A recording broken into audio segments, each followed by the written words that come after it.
que hay que vamos a ver ahorita es el desarrollo de rutinas de programación. ¿Qué creen que sea una rutina de programación? ¿O para qué creen que sirva una rutina?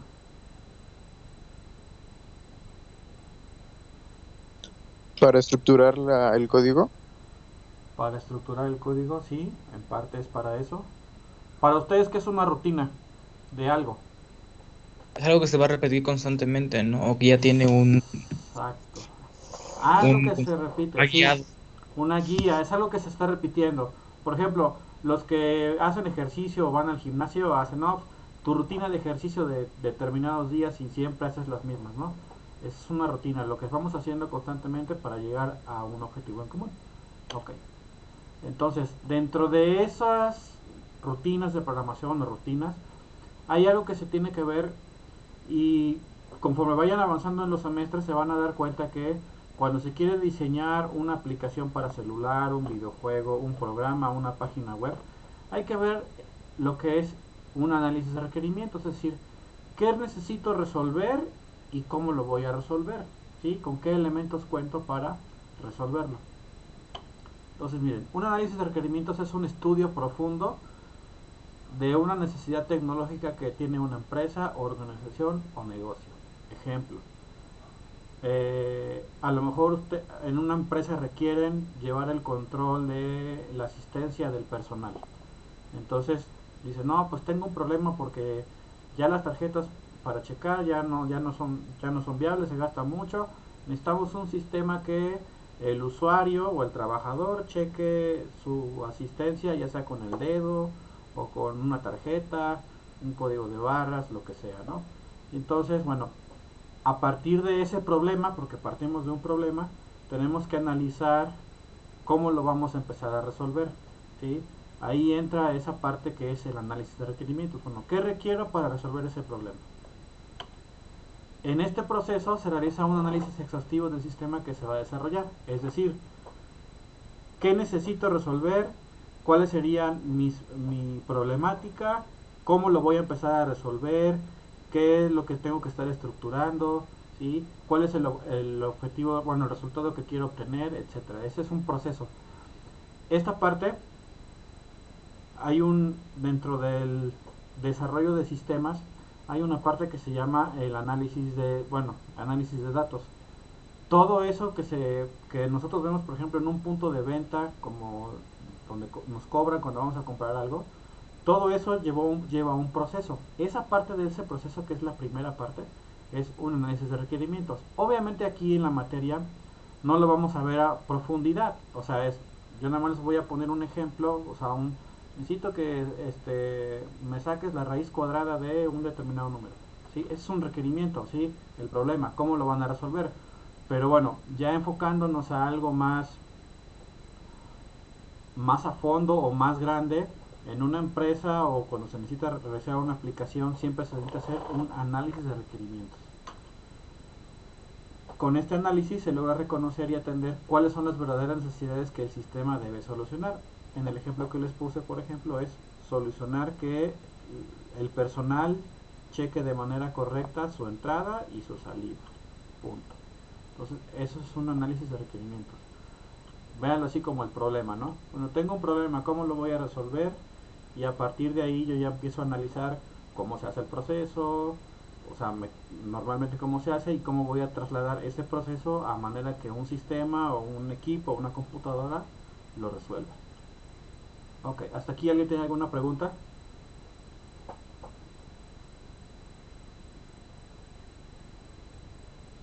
¿Un profe, todo bien? ¿Todo bien? Ok.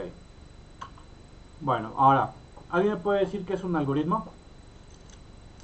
Ya lo vimos otra vez, pero otra vez, ¿alguien puede decir qué recuerdan que es un algoritmo?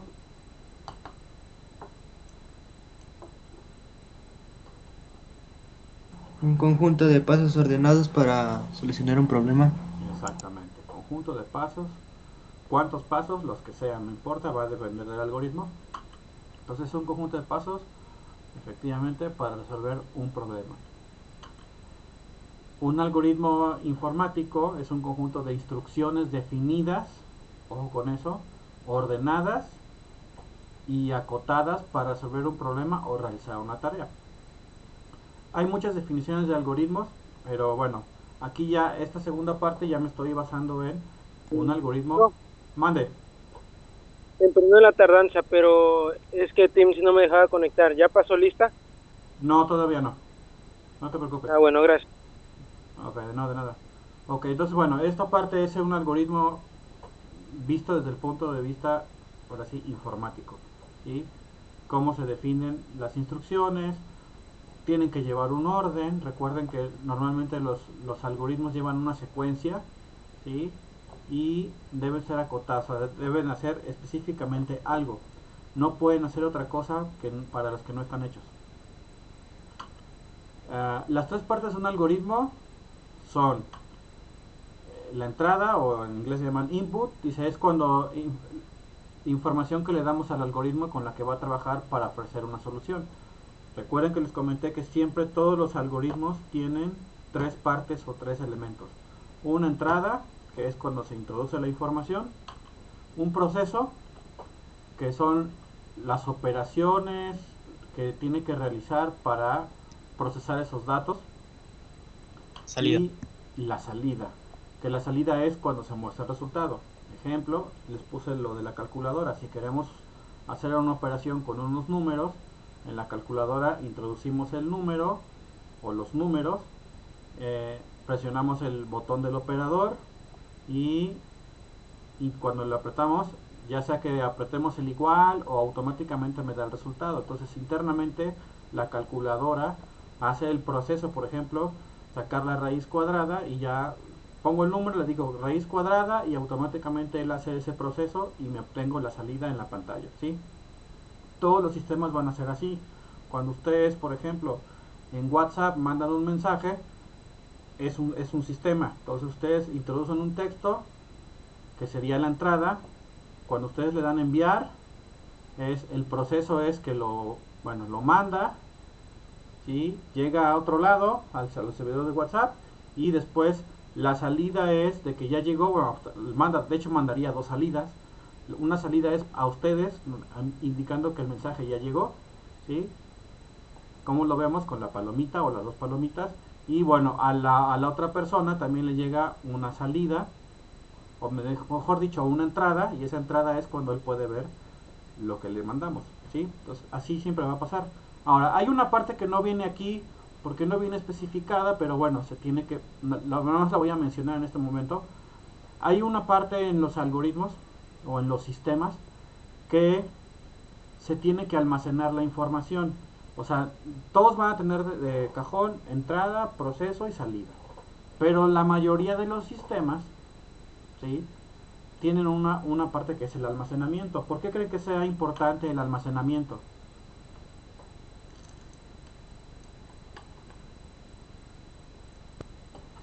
Porque ahí es en donde se A va a ver. guardar toda la información que se va a Exactamente. utilizar. Para posteriormente, ya sea que la utilice, la pueda visualizar, lo que yo necesite. Entonces, si bien aquí no viene, porque vamos a hacer este ejercicio nada más de entrada, proceso y salida, pero en algún momento podemos llegar a almacenar o requerir almacenar la información. Imagínense que la computadora no pudiera almacenar ninguna información. O sea, la prendemos y esté trabajando. Mientras esté encendida no hay problema, pero cuando se apaga, ahí ya tenemos problemas. Entonces, bueno, para eso se inventó se requiere el almacenamiento. En todos los sistemas grandes, como por ejemplo los sistemas que tienen los puntos de venta, ¿sí? O sea, en los supermercados, las tiendas, las farmacias, todas las ventas se tienen que almacenar para posterior, bueno, cuando se tiene que hacer el corte de caja, cuando queremos hacer el inventario, todo eso es importante almacenar la información. Obviamente aquí no lo estoy mostrando, pero lo estoy mencionando. Entonces, bueno, regresando a esa parte del algoritmo, siempre tenemos entrada, que son los datos que se van a procesar. Luego tenemos el proceso, que son las operaciones que se harán con esos datos de entrada. Y al final tenemos la salida, que la salida es el resultado que se hizo con ciertas operaciones y se puede visualizar. La parte del almacenamiento podría ir antes del proceso o después del proceso, ¿sí? Nunca puede ir antes de la entrada ni después de la salida, pero bueno, el almacenamiento, cuando se tenga que almacenar, cuando se requiera almacenar, tiene que ir, ya sea primero lo almaceno y luego lo proceso, o normalmente es que proceso, almaceno esa información y luego lo muestro como salida. Pero bueno, así funciona eso. Entonces, eso es un algoritmo, conjunto de pasos para resolver un problema, y siempre recuerden, va a tener tres elementos: entrada, proceso y salida. Todos los sistemas hacen lo mismo. Ya si se quiere almacenar ya sería uno extra, pero bueno, hay que tomarlo en cuenta. Ahora, los algoritmos tienen ciertas características. ¿Alguien recuerda alguna característica de los algoritmos que vieron con el maestro Absalón?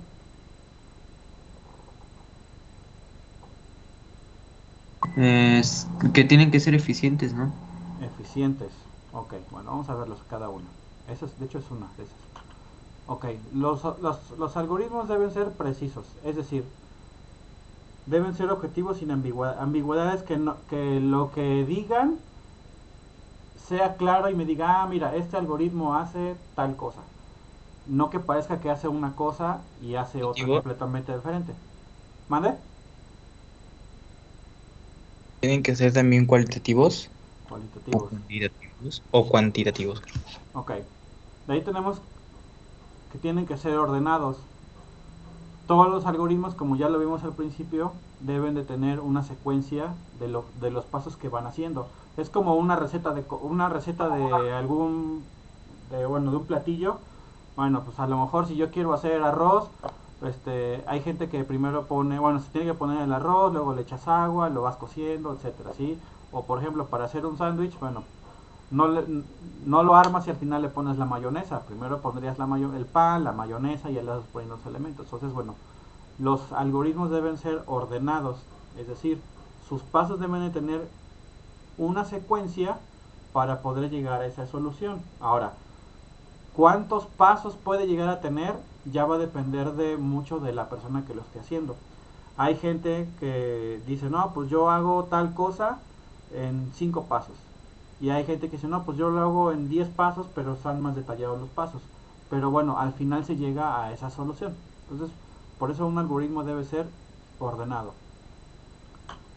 Deben ser finitos, es decir, contienen un número determinado de pasos. Muy similar al anterior, yo tengo a lo mejor un algoritmo que sume dos números, alguien lo hace en 5 pasos y a lo mejor otro lo hace en 3, ¿sí? Pero al final se tiene que llegar al resultado. Entonces, es finito, sí, a lo mejor va a ser uno más largo que otro, pero bueno, en algún momento tiene que terminar. No puede haber algoritmos infinitos, nunca va a haber algoritmos infinitos.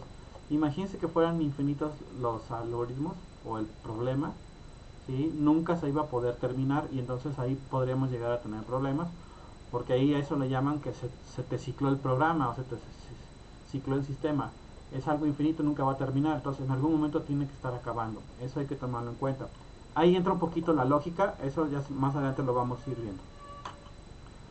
Deben ser concretos, dicen, ofrecen una solución determinada para la situación o problemas planteados. Ejemplo, si quiero obtener la tabla de multiplicar, bueno, pues si mi algoritmo debe de poder, yo le voy a meter un número y me debe de obtener la tabla de multiplicar siempre del número que yo le especifique, ¿sí? No debe hacer otra cosa que no sea la tabla de multiplicar. Entonces, bueno, yo quiero un algoritmo que me muestre la tabla de multiplicar de X número. Ah, bueno, entonces introduzco el número, de ahí hago las operaciones de la multiplicación, las 10 veces o las que yo necesite, y me debe demostrar. No debe hacer otra cosa, ni raíz cuadrada, ni potencia, ni restas, nada. Simplemente la pura multiplicación. Entonces deben ser para lo que están diseñados. Si yo voy a hacer un algoritmo que saque potencias, bueno, tiene que sacar potencias, no tiene que sacar otra cosa. Y deben ser definidos. Es decir, el algoritmo debe dar el mismo resultado al recibir la misma entrada. Es decir, a lo mejor yo voy a sacar potencias de 2. Entonces si yo pongo un número, por ejemplo, la potencia de 2 al cuadrado, ¿cuánto es? ¿Cuánto es, chicos? La potencia de 2 Es al 4, cuadrado. Es 4. se multiplica por sí mismo. Se multiplica por sí mismo. Igual, si yo pongo, por ejemplo, la potencia de 2, bueno, la potencia de, bueno, sí, de 3 al cuadrado, ¿cuánto me va a dar? 9. 9. Entonces, no importa lo que sea, siempre me tiene que dar el resultado que es, ¿no? O sea, no importa si yo le pongo un dato o el otro, bueno, si voy a elevar un número al cuadrado, siempre me tiene que elevar ese número al cuadrado. Entonces, por eso se dice que un algoritmo es definido. No importa si yo sumo, por ejemplo, otro, si yo quisiera sumar dos números, el 8 y el 10, pues me va a dar 18. Y si yo sumo 10 más 8, me tiene que dar 18. O si sumo 9 más 9, siempre me tiene que dar 18. O sea, no importa los datos que yo le vaya poniendo, pero me tiene que dar un resultado similar o otro dependiendo de los números que sean. Pero bueno, se debe definir. No, repito, el algoritmo no puede hacer otra cosa para lo que no está hecho. Eso hay que tomarlo muy en cuenta. Ok, ¿hasta aquí alguien tiene alguna pregunta?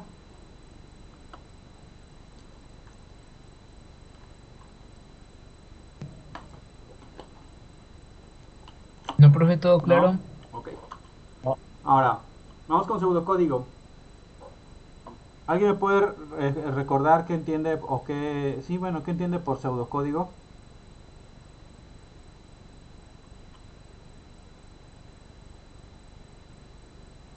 ¿O para qué sirve el pseudocódigo? Es un lenguaje de programación que pues está traducido al español prácticamente. De hecho, no es un lenguaje de programación, abusado con eso. El pseudocódigo no es un lenguaje. Parece el lenguaje. Si te estás guiando un poquito a lo que es el PCIN, pues podría ¿Tiene que ser... ver con el algoritmo? ¿Tiene que ver con qué, perdón? ¿Algoritmo? Ajá. Pero Es bueno, un falso lenguaje. es un falso lenguaje, ¿sí? Obviamente el PCIN pareciera que fuera un lenguaje de programación, pero la verdad es que no lo es. De hecho, ningún lenguaje de programación van a ver que está en español, al menos que alguien se lo quiera aventar. La mayoría, o más bien todos, están hechos en inglés. Ok, entonces miren, una de las tantas definiciones que hay de pseudocódigo dice es una forma de expresar los distintos pasos que va a realizar un programa, ojo, aquí ya es un programa, de la forma más parecida a un lenguaje de programación. Pero no es un lenguaje de programación, ¿eh? Entonces, eso es un pseudocódigo. Es la forma de expresar cómo va a funcionar un programa, ¿sí?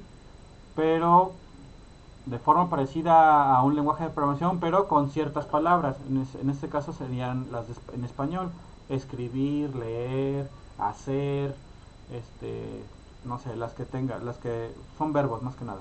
Ok. Su principal función del pseudocódigo es representar por pasos, como un algoritmo, la solución a un problema o algoritmo de la forma más detallada posible utilizando un lenguaje cercano al de programación. En este caso sería al lenguaje C, al lenguaje PHP, Java, el que sea. Entonces, esa es la función que tiene. Es como si yo escribiera mi programa con los pasos que va a llevar el algoritmo, pero lo escribo, hagan de cuenta, en español, pero tomando ciertas reglas de cómo se hace con un lenguaje determinado o con un lenguaje de programación. Ahorita al final lo vamos a ver con un ejemplo de cómo se haría eso o cómo se combinan las tres. Las características de un pseudocódigo, dice, su principal característica es la de presentar un método que facilita la programación y solución del algoritmo del programa. Es decir, yo les puedo presentar el pseudocódigo y van a decir, ah, mira, suma dos números, que es el que vamos a ver. Suma dos números, ¿sí? Ah, pero aquí dice que voy a leer, o voy a escribir, o voy a hacer una operación. Entonces ya cuando ustedes lo ven, dice, ah, mira, ya lo voy a empezar a pasar al lenguaje C. Ah, bueno, aquí dice que tengo que escribir. Ah, entonces pongo la instrucción para escribir. Y aquí dice que tengo que hacer la instrucción para leer. Ah, voy a poner la instrucción para leer una variable desde el teclado. Y así, ah, tengo que hacer una operación. Ah, bueno, pues hago la operación. Las operaciones o los procesos van a ver que prácticamente siempre son los mismos, no van cambiando, salvo algunas cosillas. Pero bueno, ya me doy cuenta, es una operación. Ah, luego tengo que escribir el resultado. Ah, pues pongo la instrucción para escribir. Y así me voy. Entonces, Es como si yo transcribiera del pseudocódigo al lenguaje de programación siguiéndolo. Obviamente, para llegar al pseudocódigo, previamente tuve que haber hecho el algoritmo o el diagrama de flujo. Un pseudocódigo se caracteriza por ser una forma de representación fácil de utilizar y de manipular, que simplifica el paso del programa al lenguaje de programación. Entonces, vuelvo al punto. Tengo mis instrucciones en pseudocódigo, ¿sí? O mi pseudocódigo, y ya luego a través de esas ya las puedo pasar al lenguaje de programación, al que sea, no importa. En este caso sería lenguajes. Y su independencia al código en el que se va a escribir en el programa, pues, proporcionando un método que facilite la posterior programación y la resolución del algoritmo. Es decir, tengo el algoritmo y ya lo leo, mira, tengo que hacer estos pasos, me voy al programa y lo empiezo a escribir, a teclear, y ya debe ser igualito, ¿sí? Con las reglas del lenguaje, obviamente, y una vez que tengo ya, lo puedo compilar y ya lo ejecuto y ya sale el resultado. Entonces, eso es un pseudocódigo. Ahora, ¿me pueden decir qué es un diagrama de flujo para ustedes? ¿O qué recuerdan que es un diagrama de flujo? El diagrama de flujo es pues antes de hacer lo que era del pseudocódigo, ¿no? Ajá. ¿Pero qué es? O sea, ¿por qué se llama diagrama? Es la forma gráfica de cómo se representa. Es la representación gráfica de un algoritmo. Así es la definición, es la básica, es un diagrama de flujo, es la representación gráfica de un algoritmo. Punto. Obviamente se usan simbolitos y esas cosas. Entonces es una representación esquemática o gráfica de los distintos pasos de un programa o algoritmo. Eso es un diagrama de flujo. Constituye otra forma de representar algoritmos distintas al pseudocódigo. Es decir, tengo el pseudocódigo, pero otra forma de representarlo es el algoritmo. De hecho, para mucha gente es más fácil pasar del diagrama de flujo al programa en vez de hacerlo con el pseudocódigo. Hace muchos años, cuando recién salí de la carrera, me metieron a trabajar a una empresa que estaba haciendo un sistema para aguas potables. Bueno, el que era mi jefe una vez me dijo, a ver, échame la mano, vamos a un proceso que teníamos que hacer de cobro del sistema que no salía, y entonces nos pusimos a hacer el diagrama de flujo. Nunca hicimos pseudocódigo, entonces empezamos a hacer el diagrama, ¿sí? Y a partir del diagrama ya empezamos a hacer los pasos las instrucciones del programa, ¿sí? Nos brincamos el pseudocódigo.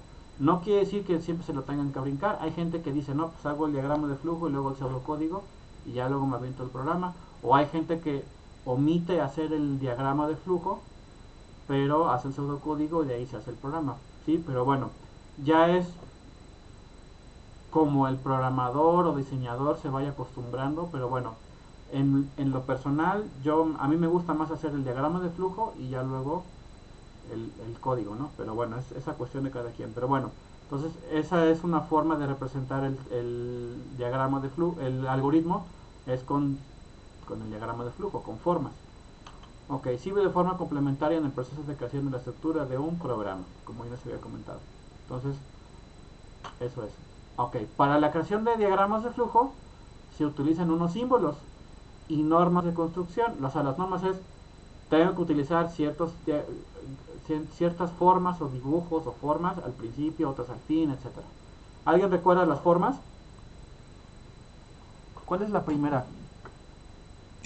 Son formas geométricas, creo. A ver, déjame revisar. Miren, la primera es así como un cilindro. Y entonces dice, indica el comienzo o el fin de un programa o de un subprograma o módulo. Entonces, en esta figurita, adentro va la palabra inicio y hasta el final, cuando termina, va el fin. ¿Sí? Por ejemplo, el PCIN ya me lo da. Hay otro programa que se llama DFD. No sé si lo vieron, pero ese programa DFD solamente sirve para hacer diagramas de flujo. Los símbolos cambian un poquito, pero bueno, es lo mismo, pero siempre se le pone inicio y fin. Punto. Esa es la función que tiene este simbolito. De hecho es el primero que va. Ese es el primero y con ese se cierra. inicio y fin. Luego tenemos lectura y escritura de datos, o entradas y salidas de información desde o hacia el equipo. Es decir, con este simbolito yo voy a especificar, o ya debo de saber yo cuando ya cuando ya entienda que para qué sirve, que ya sea que voy a leer o escribir. ¿Cómo lo diferencia? Por ejemplo, el PCI le pone una flechita hacia afuera, o sea, esta figura le pone una flechita hacia afuera, indicando que va a ser escritura, es decir, voy a mostrar algo en pantalla.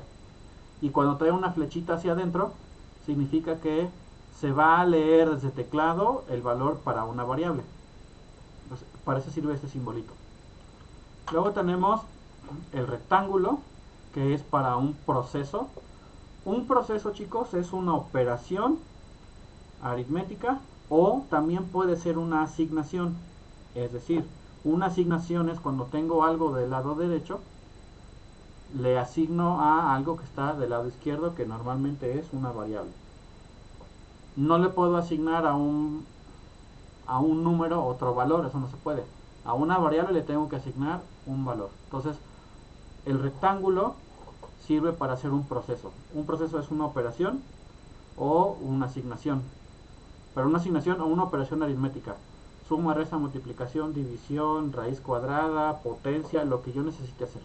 Esos son procesos, son para hacer operaciones. Luego tenemos la decisión, que es un rombo. ¿Alguien me puede decir qué va dentro del rombo? Pues la condición que sería, por ejemplo, si 3 es mayor a 2, Ajá, o dicho así, número 1, exacto. si es sí, se van a hacer un conjunto de pasos, y si es no, se van a hacer otros, o probablemente nada más pase al siguiente Ajá. paso a un texto que diga que pues no es. Exactamente, dependiendo de lo que va. Entonces, lo que va adentro es una condición, una expresión, una pregunta, ¿sí? Normalmente las preguntas se hacen con los operadores aritméticos y lógicos, ¿sí? Ok. La decisión, como dice, el dato o condición planteada presenta distintas alternativas, o sea, casos, sí o no, sí, o falso y verdadero, siguiendo el programa distinta vía en función del caso. Es decir, si quiero saber si una persona es mayor de edad, bueno, entonces voy a preguntar, por ejemplo, si la variable edad es mayor o igual que 18. Si sí, significa que es mayor de edad y me hace una cosa. Y si no, me va a hacer otra cosa diferente, ¿no? No, pues no eres mayor de edad, ¿sí? Entonces, bueno, en las decisiones van, o adentro del rombo, van las preguntas, ¿sí? Y las preguntas siempre me van a devolver un valor de verdadero o falso. No pueden devolver otra cosa. Las preguntas siempre van a ser o sí o no, o true o false, o 1 o 0, o sea, verdadero o falso. Ejemplo, si ustedes quieren ir al cine, vamos a pensar que se pudiera ir tranquilamente ahorita al cine. Dicen, pues quiero ir al cine. Ustedes van y van a la ventanilla o revisan desde el teléfono la cartelera. Dicen, no, pues ahorita no sé cuál está. Quieren ver la de los huevos, ¿no? Creo que está ahorita la película de los huevos. Quiero ver la película. Y entonces se fijan ustedes si está la película que quieren en el horario que gustan. No sé, a las 3 de la tarde, a las 5, no sé. Entonces cuando ustedes llegan ahí dicen, sí está, pero sí está la película. ¿Qué es lo que están tomando? Una decisión. Van a ver si la van a ver en el horario que vienen ahí o la van a ver otro día. Entonces ahí estamos tomando una decisión. Esa decisión va a ser, bueno, sí la voy a ver, que sería verdadero, o no la voy a ver, que sería falso, ya la veo otro día, ¿sí? Pero estamos tomando una decisión. Entonces, la computadora, el equipo, toma decisiones a partir de las preguntas que nosotros como programadores le hagamos, dependiendo el problema que se esté planteando. Entonces, recuerden que siempre me va a tomar o me va a devolver las decisiones, me van a devolver un valor o un resultado de falso o verdadero, o sí o no. Luego tenemos el otro símbolo, que son las flechas, la línea de flujo. Estas nada más me van a indicar a mí hacia dónde va el flujo del algoritmo o del diagrama. Dice, sentido del flujo de procesos indica qué proceso viene a continuación del otro. Es decir, voy siguiendo las flechitas y dependiendo de las flechitas es hacia dónde me va a ir, ¿sí? Es por eso que a mucha gente nos gusta más el diagrama de flujo, porque, mira, tiene que ir hacia abajo, ya llegando abajo puede haber una pregunta, y como viene ahí en la pregunta, viene hacia un lado o hacia el otro lo que tenga que hacer. Pero bueno, las flechas es lo que me van indicando hacia dónde va el flujo del diagrama. Normalmente es de arriba hacia abajo, pero hay ciertos casos donde se puede regresar a alguna parte de arriba o a otra parte en otra hoja, dependiendo. Luego tenemos la decisión múltiple, que es muy parecida a la decisión, nada más que aquí tiene una variable. Dice, el dato o condición planteada presenta distintas alternativas, casos u opciones, siguiendo el programa distinta vía en función del caso. Ejemplo, si queremos hacer una calculadora, entonces podemos hacer una opción que me diga que el caso 1 sea, por ejemplo, la suma, el caso 2 sea la resta, caso 3 la multiplicación, caso 5 la división, y ahí me voy haciendo más operaciones, lo que necesito. Entonces, lo que iría dentro de el rombo, en este caso de la decisión múltiple, es una variable. Aquí no se haría una pregunta, simplemente ponemos la variable. Esa variable va a tomar puede llegar a tener diferentes valores dependiendo lo que el usuario le ingresó. Entonces, a partir de ahí, ya la computadora o el programa evalúa, dice, mira, la variable tiene una suma, ¿sí? O tiene el signo de más. Bueno, cuando sea el signo de más voy a hacer la primera operación, pero cuando tenga el signo de menos voy a hacer el segundo caso. El tercer caso si es una multiplicación o división o la que necesite hacer. Entonces, para eso es muy parecido. Tal vez muchos digan, no, se parece mucho a la decisión, pero la diferencia aquí es que lo que va dentro del rombo no es una pregunta, simplemente es una variable, y esa variable lo que hace el programa es que evalúa su valor, y dependiendo del valor que tenga es la operación o la acción que va a hacer. A diferencia de la decisión, en la decisión también se podría hacer, por ejemplo, lo de la suma, pero me quedaría un poquito más largo el programa o el diagrama, y entonces ya haría lo mismo, pero sería un poco más redundante. Entonces, bueno, dependiendo de la situación se utiliza la decisión o la decisión múltiple. Ahora, no sé si vieron con el maestro Roberto las decisiones anidadas o el sí anidado. ¿Alguien no recuerda si lo vieron?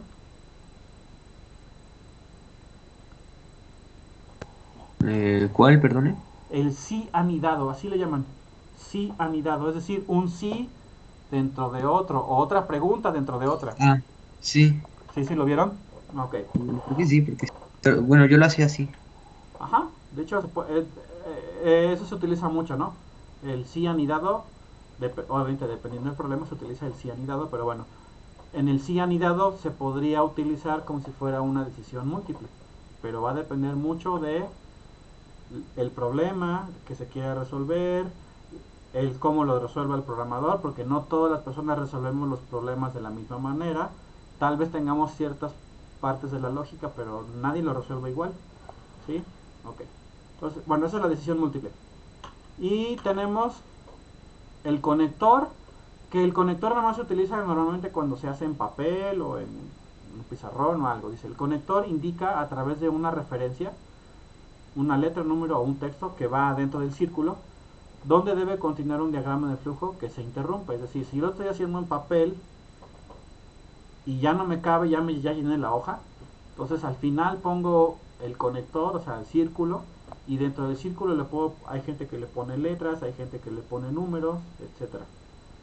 Y entonces lo pongo en una parte y luego en la otra hoja, al inicio de la hoja, pongo otra vez la bolita y le pongo la misma letra que tenía la última vez, o el número, lo que sea.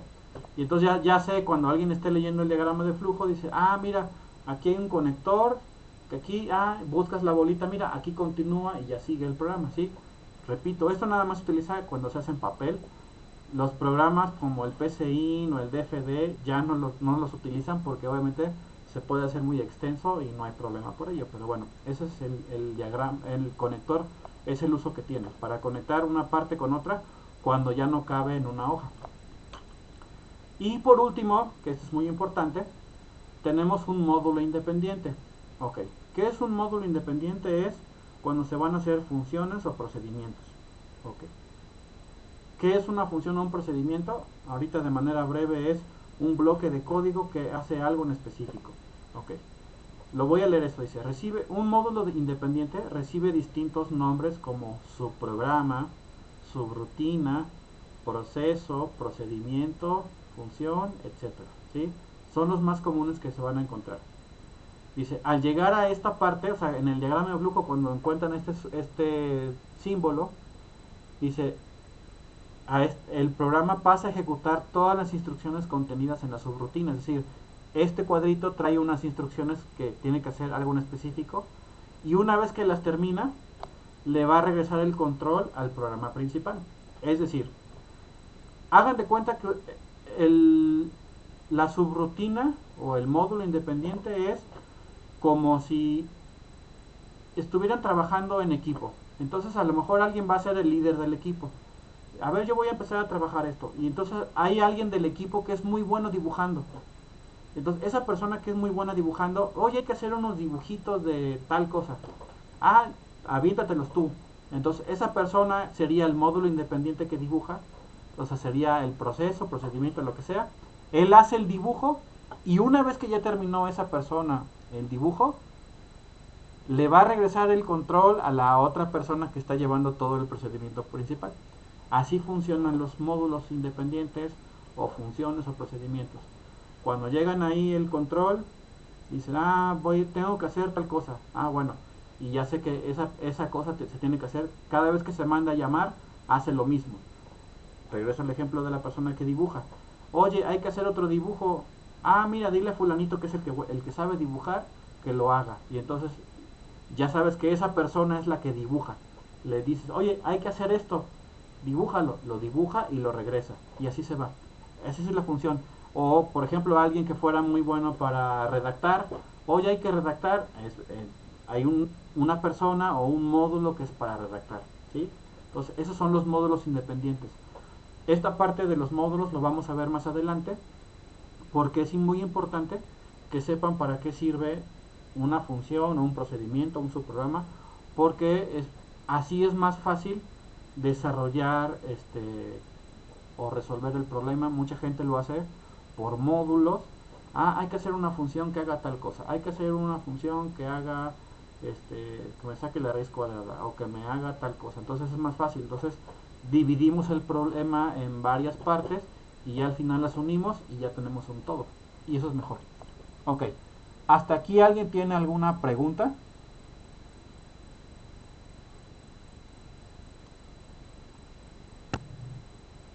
No, profe, todo bien. ¿No? ¿Todo bien? Ok. Continúo. Ahora, ¿alguien me puede decir qué entiende por un lenguaje de programación?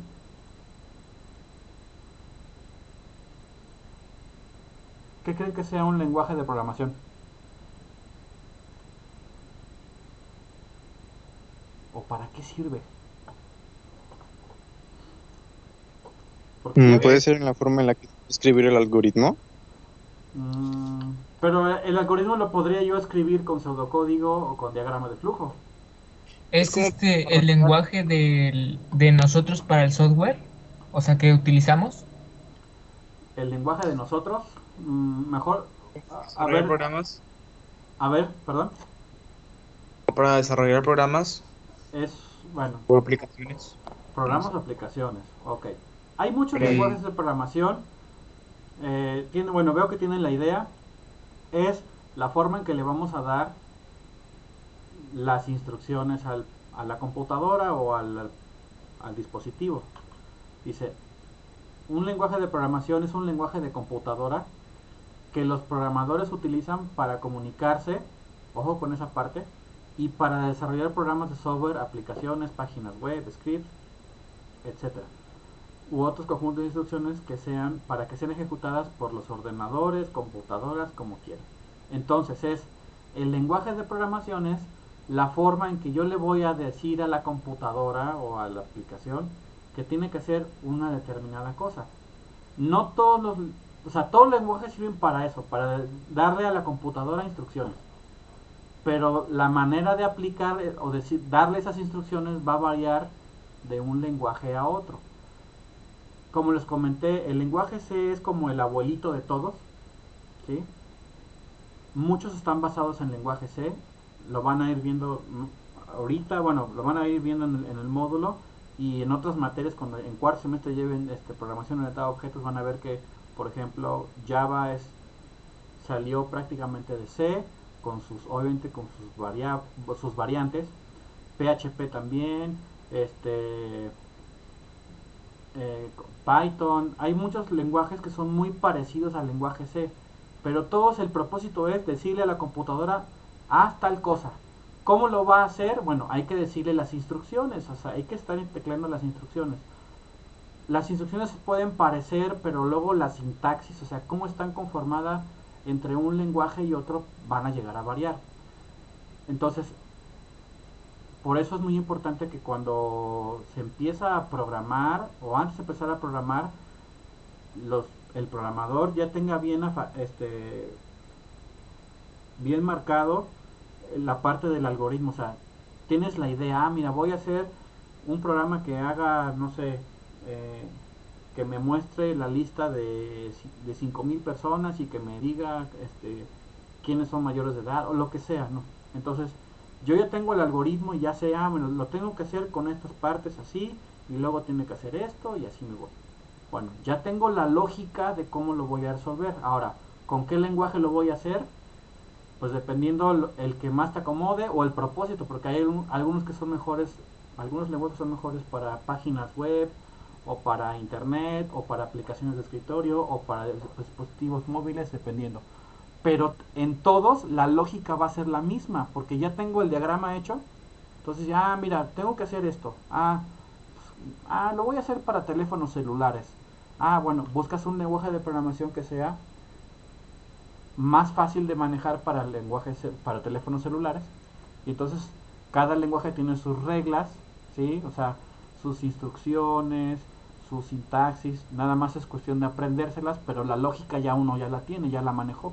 Entonces, ese es un lenguaje de programación, es el que me permite a mí como programador comunicarme con la computadora para que haga una tarea en específica, la que yo le indique, ¿sí? Ok, entonces ese es un lenguaje de programación. Ahora, ¿qué es el código fuente? ¿Qué creen que sea el código fuente?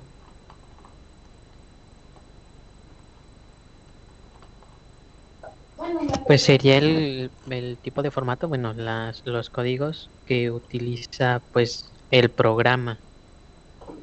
Exacto, mira.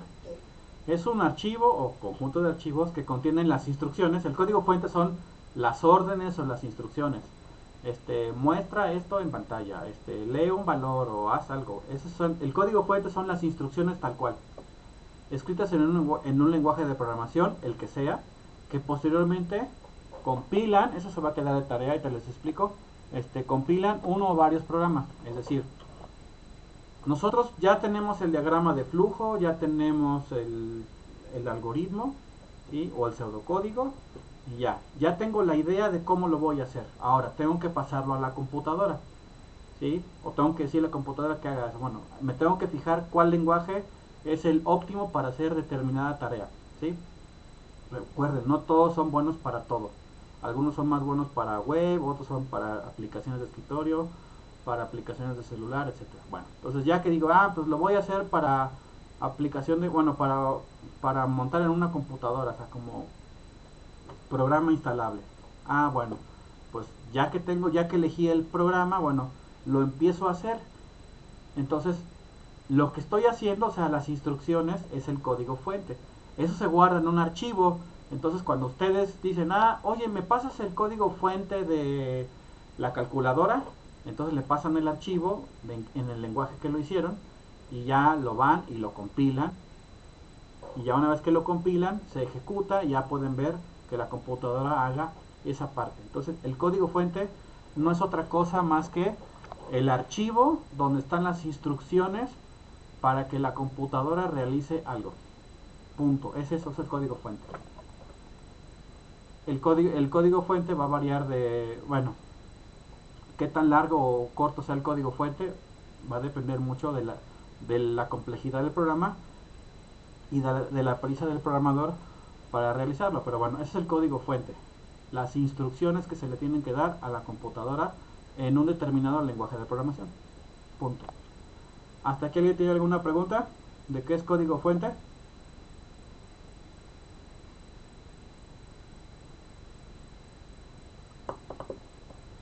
Chicos, No, profe. ¿no? Ok. Ya nos faltan nada más 4 diapositivas y ya para acabar eso, porque sí está. Ok. Ahora, ya vámonos con lenguaje C. Okay. Lenguaje C ya es un lenguaje de programación que tiene, ahí les va, es un lenguaje de programación de propósito general.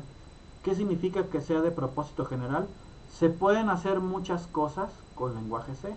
Manipular cadenas, obviamente hacer operaciones, manipular archivos, incluso ya eso es más avanzado, pero se puede hacer.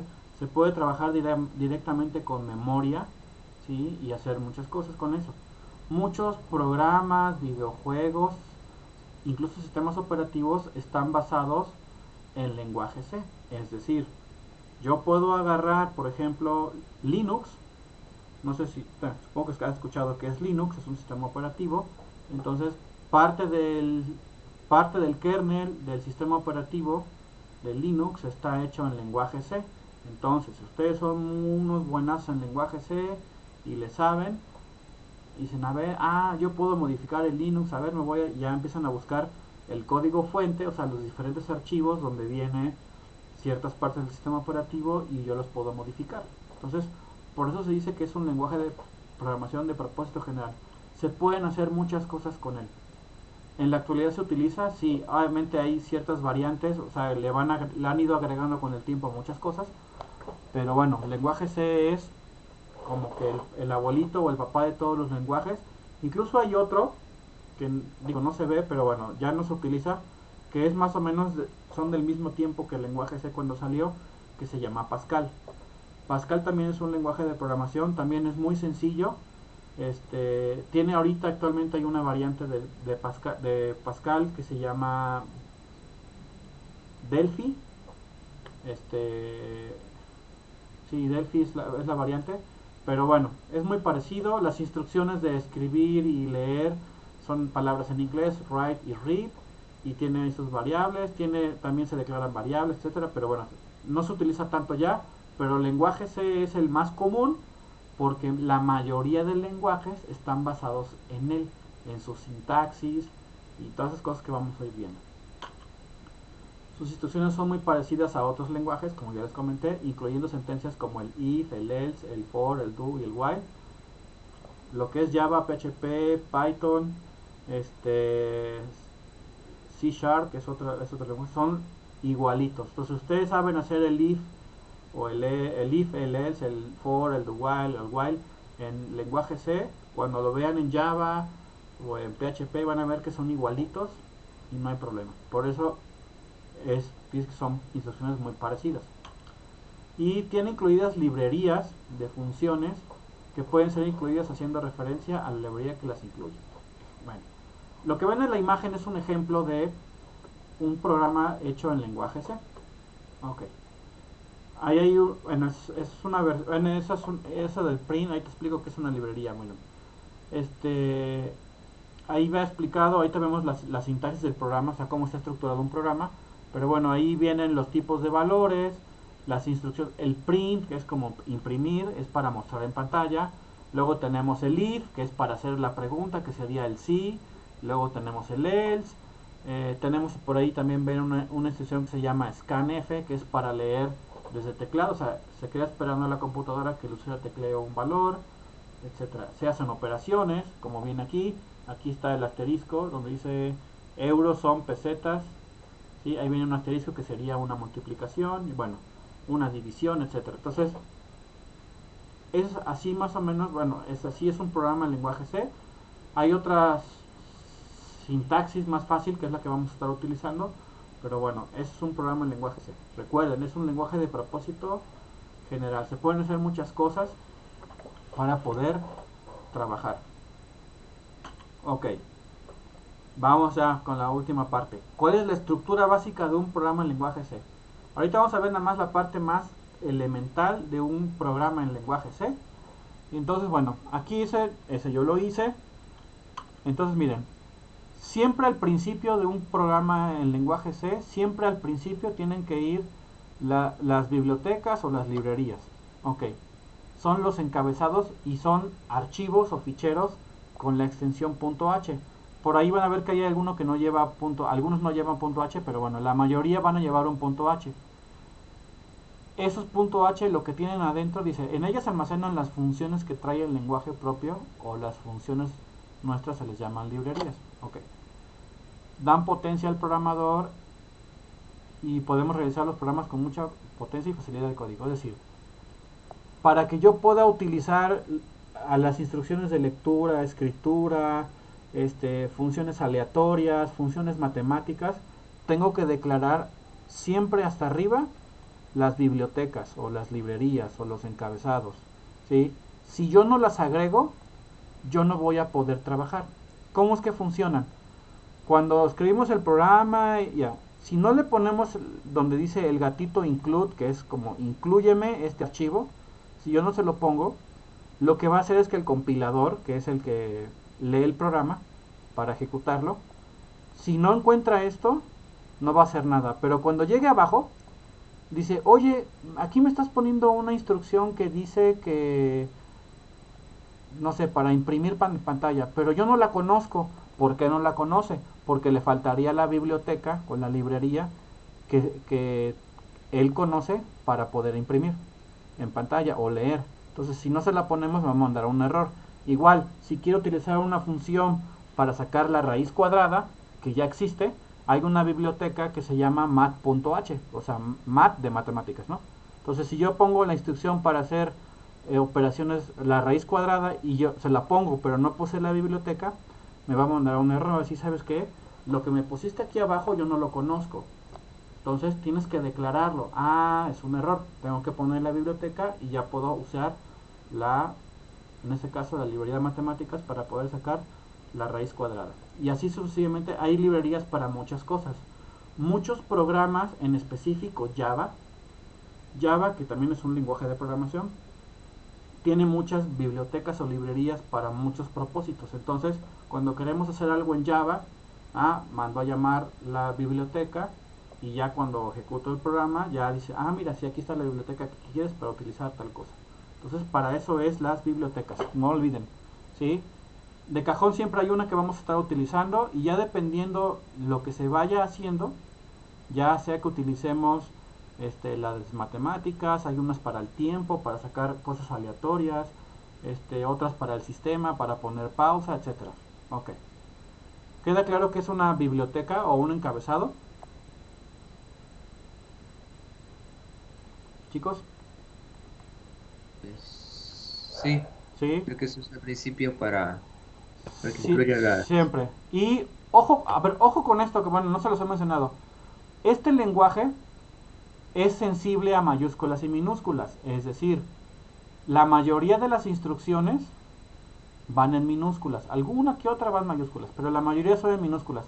Si ustedes por ahí omiten o las escriben en mayúsculas, les va a mandar un error. ¿Por qué? Porque él conoce las palabras en minúsculas o de alguna manera. Entonces, si ustedes la ponen de una manera diferente, les va a decir, oye, yo no la conozco esa. Y ustedes pueden ver su código y decir, pero si está bien escrita. Pero es que está en mayúsculas o en minúsculas, dependiendo, ¿sí? Entonces, hay que tener mucho cuidado con eso. Ok. Continúo. Luego tenemos la función principal main. Y ya saben que main es principal, bueno, en la traducción. Ok. En ella se desarrolla todo el código del programa, las llamadas a funciones, procedimientos, etc. Se autoejecuta cuando se compila el programa. Ahorita lo vamos a ver. Pero bueno, siempre va a ir la palabra main. Puede ir void, puede ir int main o el main solito, pero bueno, la palabra main siempre debe de ir. Es decir, a partir de aquí empieza mi programa principal, ¿sí? O mi código principal. Si no se lo ponen, o incluso si lo ponen en mayúsculas, les va a mandar un error. les va a decir, oye, no lo pusiste, yo conozco main en minúsculas. Es un error. Entonces, lo tienen que poner en minúsculas, no en mayúsculas, perdón. Entonces, y bueno, va entre paréntesis, aquí va a vacío, y bueno, va al main, y después del main van unas llaves que abren y unas llaves que cierran. Siempre van a ser la palabra main, llaves que abren, llaves que cierran. Lo que va entre las llaves es el cuerpo del programa. El cuerpo del programa, aquí es donde se escriben las instrucciones que se deben ejecutar. Es decir, aquí yo le voy a decir, súmame dos números, haz una multiplicación, muéstrame un mensaje. Lo que yo necesito hacer va entre las llaves que abren y las llaves que cierran. Y van aquí. Aquí obviamente en el cuerpo del programa también se declaran las variables, las constantes, y todas esas cosas se declaran aquí. En algunas situaciones se declaran afuera. Ahorita eso no lo voy a ver, pero bueno. Entre el main y las llaves que abren va el cuerpo del programa. Y aquí todo lo dice cuerpo del programa, va el programa principal, lo que tiene que hacer mi programa. Esas son la estructura básica de un programa en lenguaje C. ¿Alguien tiene alguna pregunta? Porque ahorita lo vamos a ver ya físicamente cómo trabaja.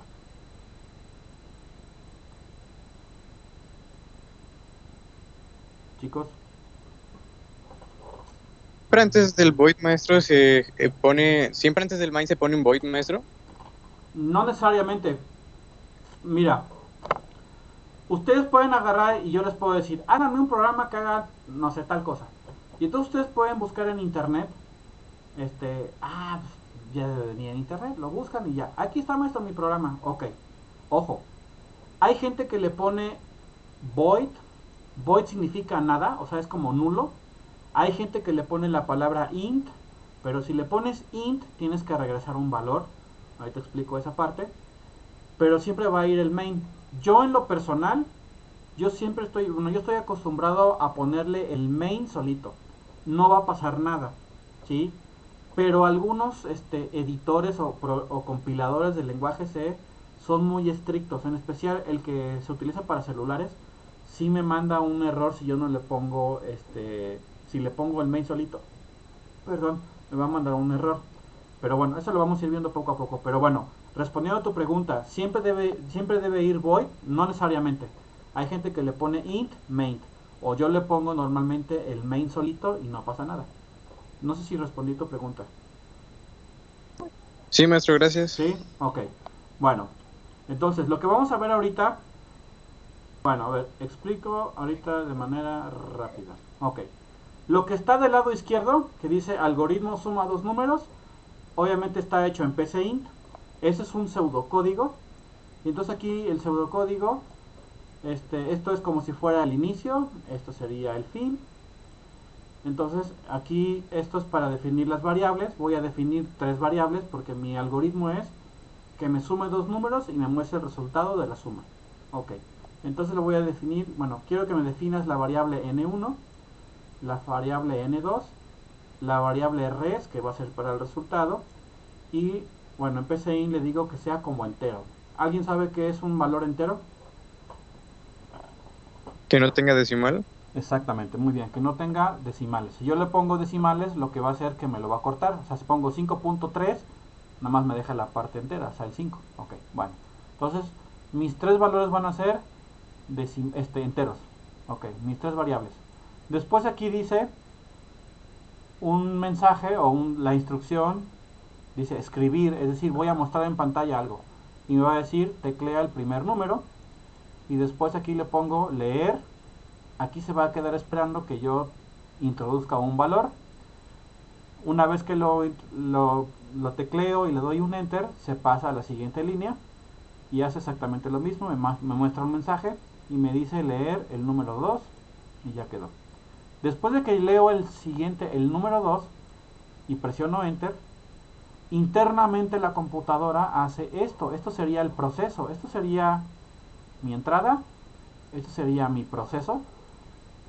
En la variable res de resultado voy a asignar lo que tenga la variable n1 más la variable n2. Los valores que tengan, ¿sí? Los suma y se lo asigna. Esto es una asignación, chicos. Es una operación, pero también es una asignación. Lo que está del lado derecho lo tengo que pasar del lado izquierdo, que sería en el caso la variable res. Ok. Y después de que hace el proceso, ¿qué seguiría? Era entrada, proceso y ¿Salida? salida. Muy bien. Entonces aquí estoy haciendo mi salida. Entonces aquí le estoy diciendo, la salida es mostrar con escribir. Dice, el resultado de la suma es, y voy a mostrar lo que tiene la variable res. El valor que haya tenido, ¿sí? Dependiendo de la operación o los números. Ok. Entonces aquí tenemos pseudocódigo. Tenemos mi entrada, mi proceso y mi salida, ¿sí? Con sus instrucciones específicas. Si yo lo ejecuto, aquí con el play, déjenme hacer un poquito más grande. Ahí está. ¿Sí se ve bien la ventanita? Ok. Sí, está. Ok, entonces dice, teclea el primer número. Díganme un número el que ustedes quieran. 8. 8, ok. Entonces, ahí se quedó esperando. Cuando yo le doy un enter, me va a sacar la segunda. Se teclea el segundo número. Díganme otro número. 10. 5. Ok, 10, ya quedó. Ok. Cuando yo tecleo yo tecleé el 10 y aprieto un enter, inmediatamente la computadora va a ejecutar esta operación de resultado, asigna lo que tiene N1 más N2. ¿Sí? Lo hizo y después de que lo hizo la operación, me va a decir, tengo que escribir, dice, el resultado de la suma es 18. Y así es como funciona. Ahí está mi entrada, proceso, salida. Esa ahí está. Ok. Creo que está sencillo, ya han de haber hecho alguna vez algo así, ¿cierto? Sí. Ok, bueno, ese es el pseudocódigo. Ahora, este que ven acá es el diagrama de flujo. Lo voy a maximizar. Ok, es el diagrama de flujo, es exactamente lo mismo. Entonces tengo aquí mi inicio, que sería algoritmo suma de dos números. Este es mi inicio. Luego aquí es un rectángulo. ¿Para qué sirve el rectángulo? Para hacer un proceso. En este caso voy a definir mis variables. ¿Cuáles variables? La variable n1, n2 y res. Ahí está, como entero. Ok, después me dice, es que no me deja hacerlo más grande. Bueno, dice, esta es la figura para escritura o lectura. Recuerden que les comenté hace rato que la de escritura era la flechita, bueno, la figura con una flecha hacia afuera. Entonces esta dice, teclea el primer número, esto es un mensaje, y luego es la misma figura pero con una flecha hacia adentro. Me dice, mira, esto va a ser una lectura. Se va a quedar esperando que yo teclee el valor. Una vez que tecleo y presiono enter, hace lo mismo. Aquí, este rectángulo es un proceso, hace exactamente lo mismo, o sea, hace la suma y ya luego hago el resultado, o sea, lo mando a imprimir. Ok, es lo mismo que el pseudocódigo, está haciendo lo mismo que aquí. Ok, ¿dudas con estos dos?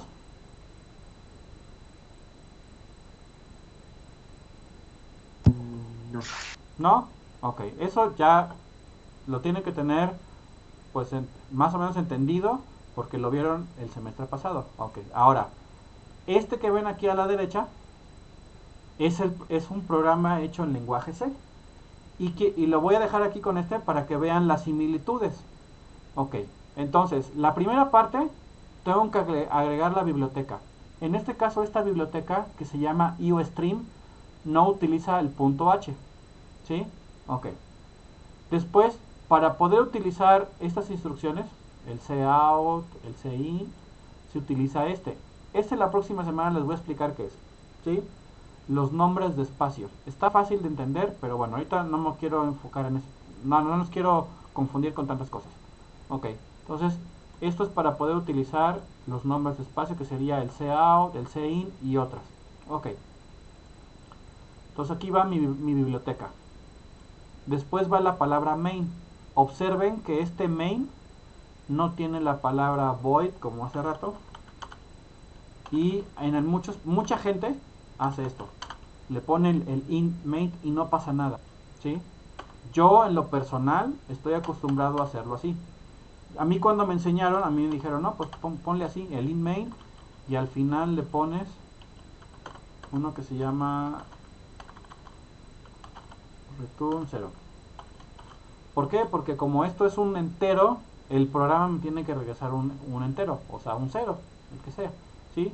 Pero bueno, ya después yo con el tiempo ya descubrí que se le puede quitar y no pasaba nada. Y entonces dije, bueno, así escribo menos. Si ustedes se acostumbran a escribirle con el int main, no pasa nada, pero siempre acostúmbrense a ponerle el return 0. Ok, entonces aquí está mi programa principal. Y ya luego recuerden que son llaves que abren con llaves que cierran. Algo a comentar que ya es cuestión de cada quien. Pero bueno, en muchos programas ustedes van a ver que la llave, hay gente que pone la llave que abre aquí y la llave que cierra acá. ¿Sí? Yo la puse aquí y no pasa nada, es exactamente lo mismo. Si ustedes bajan un programa van a ver que la gente le pone la llave aquí o viene la llave aquí.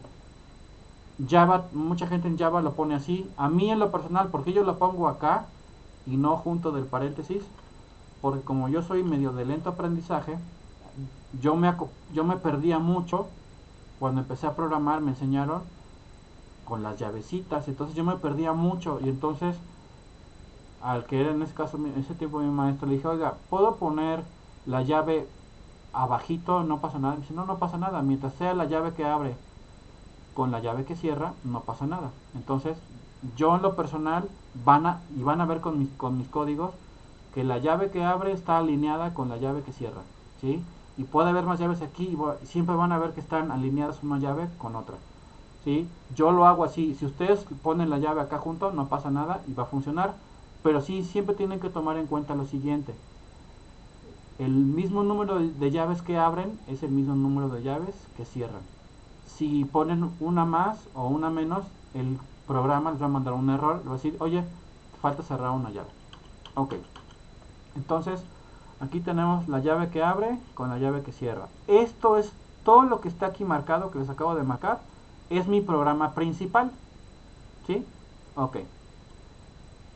Aquí hago la declaración de variables, que sería como si yo lo hiciera aquí, en el PCInt. Es exactamente lo mismo.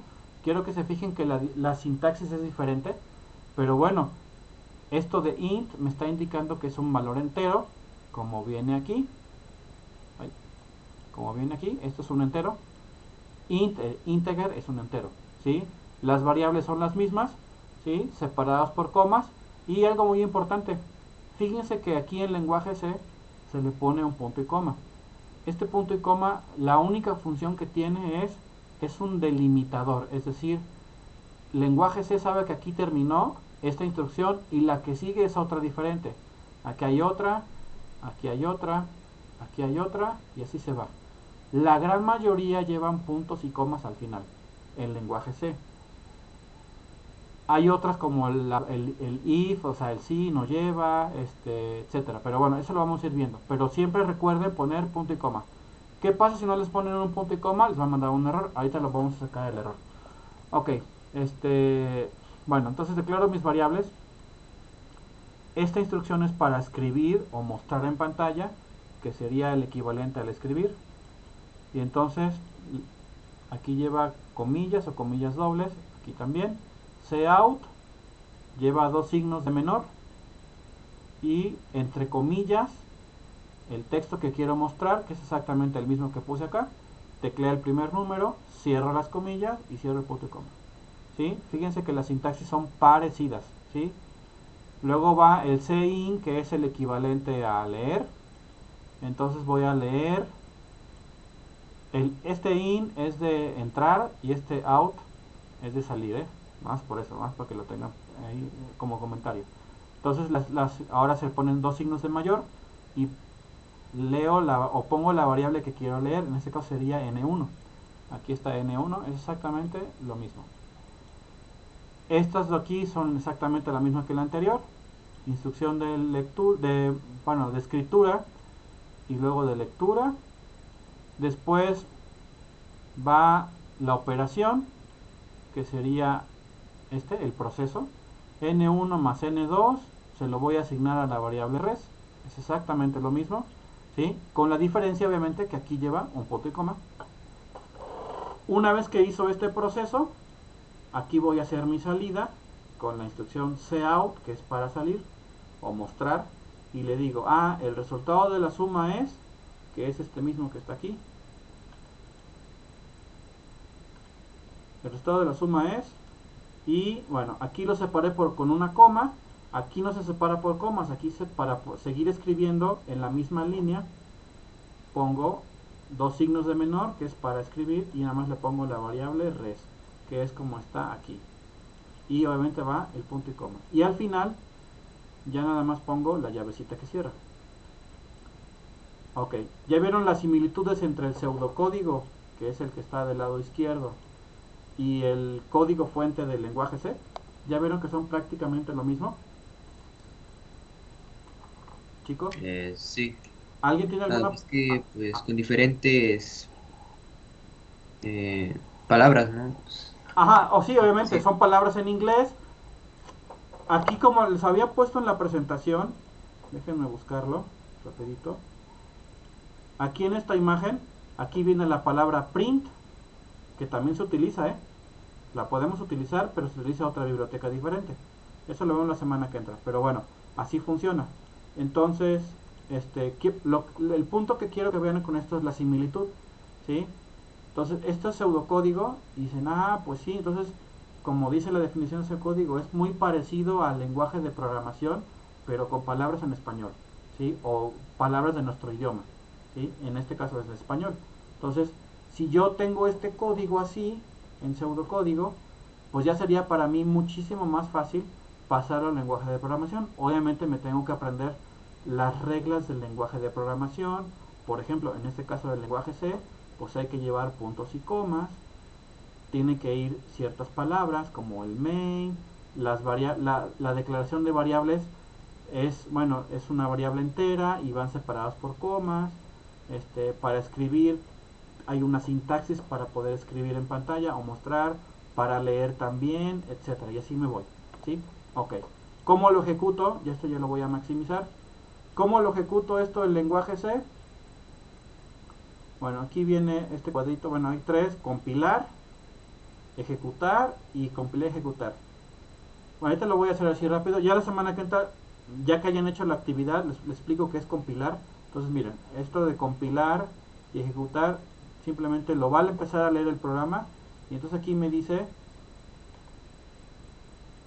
teclea el primer número. Si ven que le sale ahí un puntito donde va la U, es que luego no sabe manejar el acento, pero eso no se preocupen ahorita. Entonces, díganme un número al que ustedes quieran. 40. 40, ok. Entonces ahí es mi entrada. Es mi entrada. Y ahí me dice, teclea el segundo número. Otro número. 80. 80, ok. ¿Cuánto me tiene que dar el resultado? Entonces 120, ¿no? 120. Entonces, cuando yo presione Enter, internamente la computadora va a hacer la operación, y después inmediatamente va a decirme el resultado de la suma debe ser 120. Y ahí está, el resultado de la suma es 120. Y ahí está. Es lo mismo, hace rato lo hicimos con un 10 y con un 8. Vamos a hacerlo. Entonces, habíamos puesto un 10 o un 8, no importa el orden, me tiene que dar 18, y ahí está. El resultado de la suma es 18. Entonces, ahí se cumple parte de lo de las características del algoritmo, que debe ser siempre, no importa los valores que me debe dar, o si le pongo los mismos valores me debe dar el mismo resultado. Entonces, o debe ser la misma operación. Ahí 10 más 8, 18, 40 más 80, 120. Entonces siempre debe de estar cumpliendo la misma. ¿Alguien tiene alguna pregunta, comentario? ¿Algo que no le haya quedado claro? Poco a poco lo de las librerías lo iremos viendo, ¿no? Sí, hay librerías para un montón de cosas. No vamos a ver todas porque pues, es mucho, pero vamos a ver, las más comunes son esas del UStream, la de STDIO, es como entrada estándar. Hay otra que se llama Time System, hay una que se llama Windows.h, que es para manejar ciertas funciones, pero bueno, vamos a ver algunas, las más comunes. Hay bibliotecas para todo, incluso nosotros podemos hacer nuestras propias bibliotecas, ¿sí? O sea, podemos hacer una función que se llame, no sé, factorial, y ya hago mi función que se llame factorial y ya la mando a llamar, ¿sí? Ok. Ya nada más para terminar, antes de mostrarle la actividad, bueno, ¿qué pasa si yo escribo algo mal? Por ejemplo, ¿qué pasa si yo aquí le quito, por ejemplo, el punto y coma? Aquí abajito, chicos, ay, no se ve, quiero hacerlo más grande. Bueno, esta parte de aquí abajo es donde me están mandando los errores, ¿sí? Aquí me dijo que no hay errores, nada, pero bueno, yo aquí le quité el punto y coma, es decir, aquí el compilador de C va a empezar a leer el código y va a decir, oye, aquí te falta un punto y coma, porque después de las declaraciones variables tiene que ir un punto y coma. Como no lo va a encontrar, me va a mandar un error. Entonces vamos a guardar, y aquí me dice, esperaba un, bueno, before, hay que saber un poquito, bueno, inglés, antes del cout esperaba algo. Y entonces el error está aquí, pero me lo está marcando acá. Es decir, él sabe que después de esto tiene que ir un punto y coma, pero me lo está marcando aquí. Entonces dice, oye, antes del quote, que es como viene aquí, debes de terminar la línea. Ah, entonces no se vayan a... porque mucha gente dice, ah, el error está aquí y nunca lo van a encontrar. El error está antes, luego así pasa, ¿eh? Entonces dice, ah, bueno, el error está aquí, before es antes, ¿sí? Ah, ya sé, entonces si yo lo guardo y lo ejecuto, ahí está, ya no tengo errores. Ok, ¿qué pasa, por ejemplo, si yo pongo esta palabra en mayúsculas? Como les comenté hace rato. Y me dice cout no está declarada, bueno, no está declarada. Es decir, él no la conoce. Él no conoce cout en mayúsculas. Él la conoce en minúsculas. Perdón. Él sabe que es en minúsculas la palabra. Entonces, cuando yo lo compilo, ya no hay problema, se me ejecuta. Ok. Igual, otra cosa. Por ejemplo, las variables. Fíjense cómo las declaré aquí. Son en minúsculas. Dicen, no, pues no pasa nada. Pues es la misma variable. Para nosotros es la misma, pero para la computadora no. Para él sí es diferente N1 en minúsculas que N1 en mayúsculas. Y entonces me va a decir, oye, dice, la variable N1 no está declarada. ¿Cómo? Si sí la declaré. Ah, es que yo la puse en mayúsculas aquí y aquí la declaré en minúsculas. Entonces él la conoce en minúsculas. Cuando llega más abajo, él ve esto y dice, oye, pero yo no la conozco antes, ¿sí? Entonces tengo que cambiarla a minúsculas. Ya sea esta la paso a mayúsculas o esta la cambio a minúsculas. Lo más ideal serían minúsculas porque aquí abajo también la estoy volviendo a utilizar.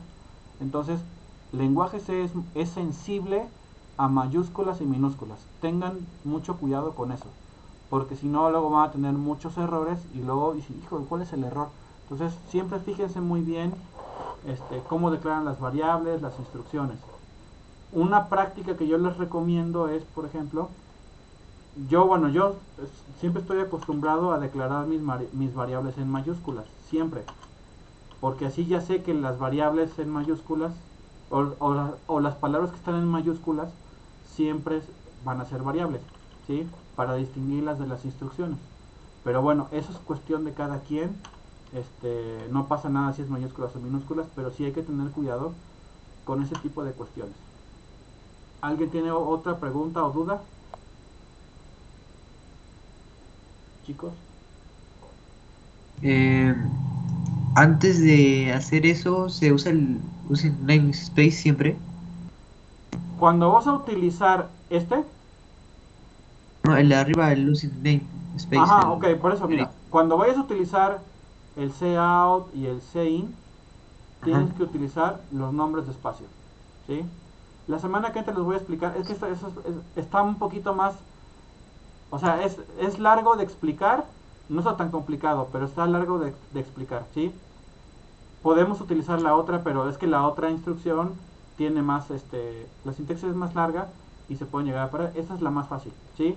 Pero bueno, Ajá. siempre que Es menos vayamos... tedioso. Ajá, esta es menos tediosa. Entonces, siempre que vayan a utilizar el cout y el cin, tienen que poner esta línea forzosamente. ¿Qué pasa si yo no si yo se la quito? Para comentar es así. Entonces, él ahorita va a omitir esa parte, no le va a hacer caso. Y me dice, cout no fue declarada, ¿sí? Entonces, es decir, él no conoce, aunque declaré la biblioteca, él no conoce esto, porque esto es un nombre de espacio. Eso lo voy a explicar la semana que entra. ¿Nos toca martes o lunes? Lunes. El lunes se los explico, ¿sí? Pero entonces, si yo se lo pongo, ya no hay problema. Y yo lo puedo utilizar. Ahí está. Por ejemplo, ¿qué pasa si yo le pongo void? Yo lo guardo. Me manda un error. Dice, aquí me dice, debes regresar un valor, ¿sí?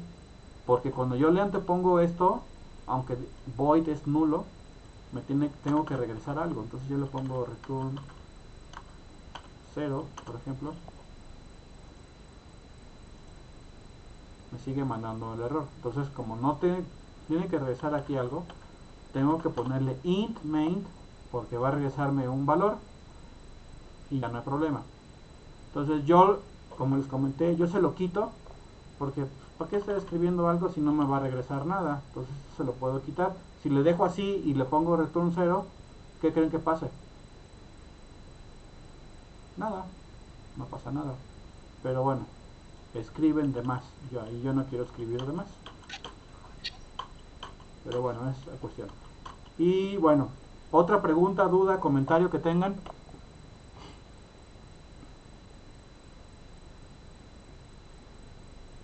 Chicos.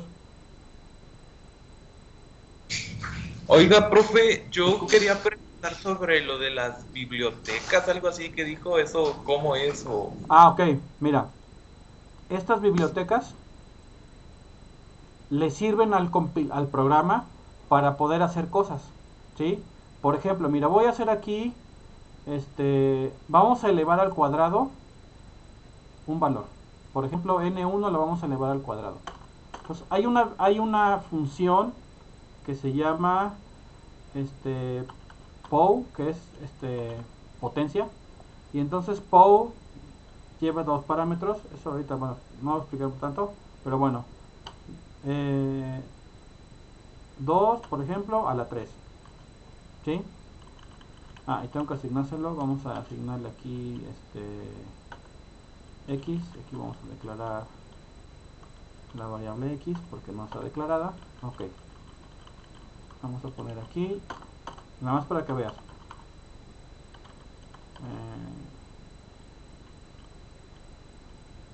Bueno, vamos a ponerle aquí que me imprima nada más la variable x.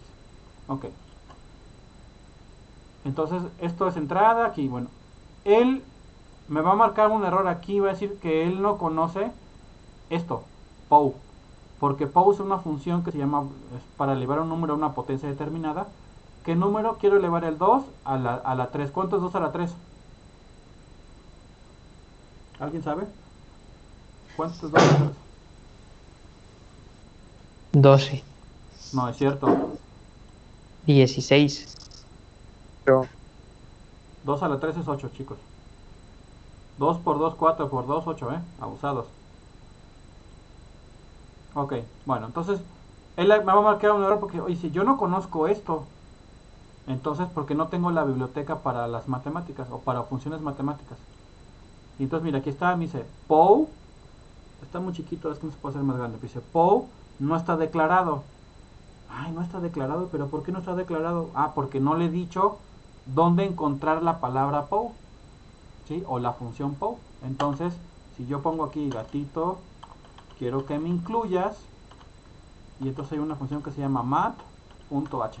Aquí sí, esta sí lleva .h, ¿sí? Mat es de matemáticas, .h. Y entonces dentro de mat.h está la función POW.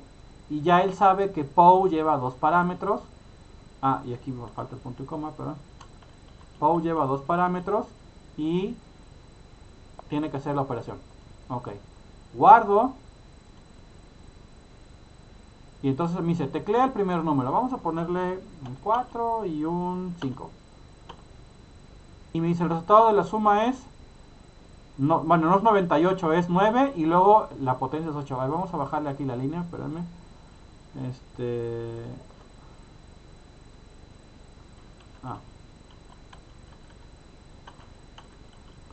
Fin de línea. Esto es para que me haga un enter. ¿Sí? Entonces, fíjense. Ahora sí. Díganme un número, el que ustedes quieran. 8. 8 y vamos a ponerle un 2. Ok. Dice, el resultado de la suma es 10.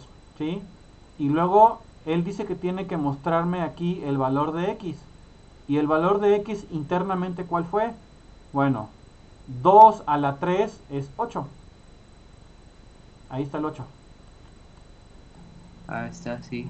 Ahí está el 8, ¿sí? Entonces, ya no me mandó el error porque él ya conoce que la función POW, o sea, de potencia, está aquí. Entonces, Entonces lo que hay que hacer es como que decirle dónde encontrarlo, porque si no, no sabe dónde está, exactamente. o si existe, si acaso. Sí, o sea, es como si yo te digo, oye, quiero que me traigas la tarea, ¿sí? Y tú me traes cualquier cosa. Y oye, ¿de dónde lo sacaste? Pues, no sé, lo saqué. Ah, me tienes que decir de dónde sacaste tal información. Que en este caso sería la biblioteca de matemáticas. O para funciones matemáticas. Entonces, hay otra función, por ejemplo, que se llama... vamos a poner igual... Bueno. Vamos a cambiarlo aquí. X. SQRT. Que es para raíz cuadrada. Esta nada más lleva un valor. Vamos a poner la raíz cuadrada de 16. ¿Cuánto es la raíz cuadrada de 16? 8. Seguro. 4. No, 4. 4. Ahí está, mira. Entonces, igual, hace la suma. 8 más 2, 10. Y luego le estoy diciendo, bueno, quiero que me muestres la raíz cuadrada de 16. Entonces, él internamente hace un proceso, pero me dice, la raíz cuadrada de 16 es 4. Porque 4 por 4, 16. ¿Sí? Entonces, ahí está. Entonces, si yo le quito esto, voy a quitarle esto de aquí, nada más para terminar. Si yo le quito esto, me va a mandar un error porque él no conoce cómo hacer esto. ¿Sí? Y ahí está, mira. SQRT, o sea, la raíz cuadrada, no está declarada. Es decir, él no conoce cómo hacer esto. Él no sabe qué es esto. No lo conoce. ¿Por qué? Pues porque ya no sabe de dónde buscarlo. Por eso se ponen hasta arriba. Para que cuando él lee esto y dice, mira, voy a usar las funciones matemáticas. Las voy a usar. Cuando él abajo, cuando yo la ponga, ya va a saber en dónde está esta palabra, porque ya sabe que la tiene que utilizar. ¿Sí? Para eso sirve. ¿Quedó claro lo de las bibliotecas? Sí. ¿Sí? Ok. Bueno, hasta aquí alguien tiene alguna pregunta, otra pregunta, comentario, duda que le haya quedado. Maestro, una pregunta, ¿las librerías ya vienen cargadas en C++ también, o se tienen que No. instalar aparte también? No, ya vienen cargadas. Cuando tú lo instalas, ya vienen cargadas. ¿Sí? Eso no te preocupes, eso ya viene. Ok, maestro, gracias. Sí.